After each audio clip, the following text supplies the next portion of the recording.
Hey guys, what's up? This is my green anole tank. I have two full-grown green anoles. I got a whole bunch of. I just sprayed the glass with water to keep the humidity, so it might be a little bit hard to see. But yeah, this mostly everything's from PetSmart and Petco. Lizards cost around. Well, these green anoles cost around $7.99.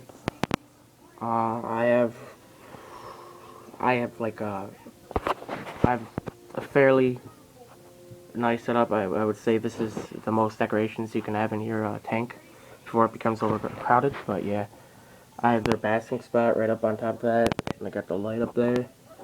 Um, I got like this big hide I just made. They really don't use their hide. They like to climb up there for their hide. So you really don't need a hide, but I would keep one just in case. But their hide is basically just the vines. They hide up there. So. And then I'm probably going to be getting one house gecko and putting it in here to see what happens. I read up online. I've heard a lot of people say no, don't do it. But then I've also heard a lot of expert, experienced people say yeah, you can do it. But I have a 15-gallon tank. So I've heard that with these small geckos, it's like, or well, with these anoles and geckos, how because they're so small, I've heard it's like 5 gallons per lizard. So 15 gallons would do perfectly for three of these little guys. And so yeah, and it's perfect because the house gecko is actually they're not native to the same place, but actually they've been released into the wild in Florida, in Hawaii. No, the anoles are just native to Florida, but the house geckos have been released in the U.S., like wildly, into Hawaii and Florida. So in Florida, the green anoles and the house geckos share a habitat, and the house geckos are nocturnal, and these green anoles are diurnal.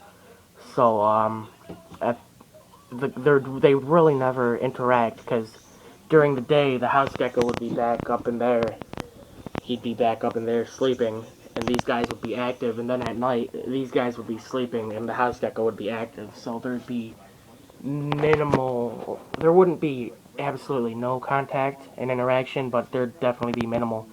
So I'm thinking of doing that, and if nothing goes, I mean, if it doesn't go right, then I'll just put it in my other. I got a spare one, but so yeah, yeah, that's about it. I'll just show you them real quick. He's right there, and the other one is right there. And I'm probably going to be getting a leopard gecko soon too, but no, I'm not gonna put it in here. That's definitely a big no. So I'm gonna get my own separate, like, gonna get another 15 gallon, put it in there. So that is my green anole setup.